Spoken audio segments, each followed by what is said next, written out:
Hello అండి. అందరికీ కూడా ప్రభువైన యేసుక్రీస్తు పరిశుద్ధ నామమున వందనాలు తెలియజేస్తున్నాను. ఈ యొక్క సాయంకాల సమయంలో ఆహ్, సతీ సహగమనం గూర్చినటువంటి కొన్ని కీలకమైనటువంటి అంశాలు మీ మధ్యకు తీసుకొచ్చే ప్రయత్నంలో భాగంగా ఈ వీడియో చేస్తున్నాను. దయచేసి ఈ వీడియో పూర్తిగా మీరు ఆలకించండి. నేటి కాలంలో చాలామంది ఎంత భయంకరమైన ఆత్మవంచన చేసుకుంటున్నారో కానీ, అబద్ధాలు మాత్రం తెగ చెప్పేస్తున్నారు. అసలు ఇంత సిగ్గుమాలిన విధంగా అబద్ధాలు వీళ్ళు ఎలా మాట్లాడగలుగుతున్నారో అనేది నాకు ఇంతవరకు కూడా అర్థం కావట్లా. చాలా నైపుణ్యంతో, చాలా చాకచక్యంగా మాటల గారడి ఉపయోగించి అబద్ధాలు మాట్లాడేస్తున్నారు వీళ్ళు. ఎలాంటి వాళ్ళైనా కూడా పడిపోతారు ఈళ్ళ అబద్ధాలకి. అంత అద్భుతంగా నైపుణ్యంతో ప్రావీణ్యత కనపరుస్తున్నారు అబద్ధాలు మాట్లాడడంలో. నిజంగా వీళ్ళు ఆత్మవంచన చేసుకొని ఎలా మాట్లాడగలుగుతున్నారా ఇలాంటి అబద్ధాలు అనేది ఎంతవరకు కూడా నాకు అంతుపట్టడం లేదు. ఒక్కటి మాత్రం నేను ధైర్యంగా ఒప్పుకుంటున్నాను. ఒక్క విషయంలో మాత్రం నేను నా ఫెయిల్యూర్ ఒప్పుకుంటున్నాను. ఎక్కడో తెలుసా? ఎలాగో తెలుసా? వీళ్ళు మాట్లాడినట్టే నేను కూడా అబద్ధాలు మాట్లాడడానికి చాలా ట్రై చేశాను గానీ, అబద్ధాలు మాట్లాడలేకపోయాను. ఇందులో నేను నా ఫెయిల్యూర్‌ని ఒప్పుకుంటున్నాను. దయచేసి ఈ విషయంలో అంటే అబద్ధాలు మాట్లాడడానికి ప్రయత్నించినా కూడా అబద్ధాలు మాట్లాడలేకపోయాను కాబట్టి, ఈ విషయంలో నేను ఓడిపోయాను. అది మాత్రం నేను బహిరంగంగా ఒప్పుకుంటాను. నా ఫెయిల్యూర్‌ని.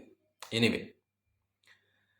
పాయింట్ ఏంటంటే, మన భారతదేశంలో సతీ సహగమనం అనే ప్రాక్టీసు విస్తృత సంఖ్యలో, విస్తృత స్థాయిలో వేల కొలదిగా లేదు.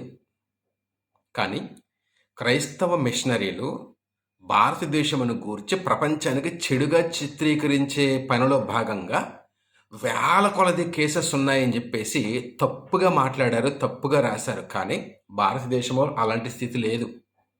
కేవలం బెంగాల్‌లో 1, రాజస్థాన్‌లో 2 ఇలాగా అక్కడ అరాకొరాగా ఉన్నటువంటి పదుల సంఖ్యలో ఉన్నటువంటి కేసెసే తప్ప, వాస్తవంగా చెప్పాలంటే వేల సంఖ్యలో, వేల స్థాయిలో, వేల నిష్పత్తిలో సహగమనం అనే కేసెస్ మన దగ్గర లేవు. క్రిస్టియన్ మిషనరీసు ఎక్కువ ఉన్నట్టు తమ పుస్తకాల్లో రాశారు. కానీ వాస్తవంగా మన దగ్గర అన్ని కేసెస్ లేవు అనేది చాలామంది మాట్లాడుతున్నారు సోషల్ నెట్వర్క్‌లో.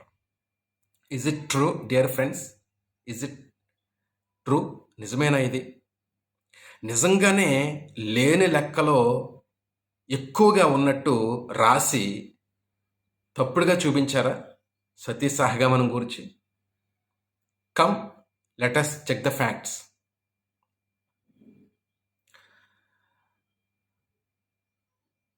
శ్రీ రాజా రామమోహన రాయల వారి జీవిత చరిత్ర, శ్రీ కె రామశాస్త్రి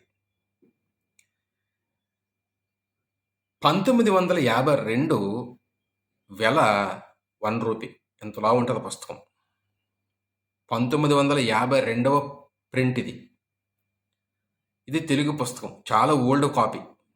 ఆర్కైవ్స్‌లో ఉంది. దీంట్లో ఏముందంటే 3 సంవత్సరాల కాల వ్యవధిలో అంటే 1815 నుండి 17 వరకు 3 సంవత్సరాల కాల వ్యవధిలో సుమారు 2365 మంది వితంతువులు తమ భర్తలతో పాటు అగ్నిలో పడి ఆహుతైపోయారంట. అంటే భర్త చనిపోయిన తర్వాత ఆ చితిలో వీళ్ళు కూడా పడి చనిపోయారు, కాలిపోయారు, అగ్నికి ఆహుతైపోయారు, సజీవ దహనం అయిపోయారు. ఎంతమంది అండి? 2365. అరాకొరాగానే ఇది. రాజస్థాన్లో 1, బెంగాల్లో 2 అట్లా అరాకొరాగా ఏదో పదుల సంఖ్యలో ఉన్నట్ట ఇది సంఖ్య. నేను రికార్డెడ్ ఎవిడెన్స్, డాక్యుమెంటెడ్ ఎవిడెన్స్ చదివి వినిపిస్తున్నాను మీకు. 1815 నుండి 17 వరకు 3 సంవత్సరాల కాల వ్యవధిలో 2365 మంది చనిపోతే అందులో కేవలం కలకత్తాకి సంబంధించినటువంటి ఆడవాళ్ళు 1528 మంది ఉన్నారు. అంటే కలకత్తాలో ఎంత విస్తృత స్థాయిలో జరిగింది ఒకసారి ఆలోచించండి ఈ ప్రాక్టీస్. ఇది అరాకొరగన, ఇది అడపాదడపగన, ఇది అక్కడక్కడ పలచపలచగా జరిగిందా? ఇటీ కలకత్తాలో 3 సంవత్సరాల్లో 1500 మంది చనిపోవటం. అలాగే భారతదేశంలో 3 సంవత్సరాల్లో 2365 మంది ఆడవాళ్ళు చనిపోవడం అరాకొరగన. మిషనరీస్ తప్పుగా రాశారా చరిత్ర? అసలు మీ ముఖాలు ఎప్పుడైనా అద్దంలో చూసుకున్నారా అని నేను అడుగుతున్నాను.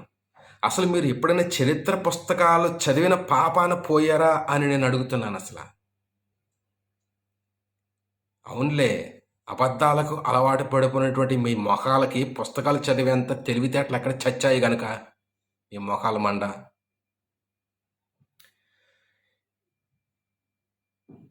ఇదే పుస్తకం ఇంకొక పేజీలో ఇలా ఉంది. 1828లో అంటే ఒక్క సంవత్సరంలో సుమారు 309 మంది చనిపోయారు. అర్థమైందా? 309 మంది చనిపోయారు. మరి ఇది ఏంటండి? ఏం లెక్కలు ఇవి? క్రిస్టియన్ మిషనరీస్ లెక్కలా? ఇండియన్ హిస్టోరియన్స్ రాసిన లెక్కలా? ఏమండి, on the Bengal renaissance, Sushobhan Sarkar, a total of about 8,000 burnings were officially recorded between 15 to 28. అంటే 1815 నుంచి 1828 వరకు సుమారు 13 సంవత్సరాల కాల వ్యవధి వస్తే ఈ 13 సంవత్సరాల టైంలో 8,000 మంది చచ్చిపోయారంట ఆడవాళ్ళు. వీళ్ళందరూ సత్య ప్రాక్టీస్ చేస్తున్న వాళ్ళే. అంటే ఈ లెక్కల్లో ఏడాదికి ఎంతమంది? సుమారు 615 మంది. అంటే నెలకు ఎంతమంది? 50 మంది. మిషనరీస్ లెక్కల ఇవి.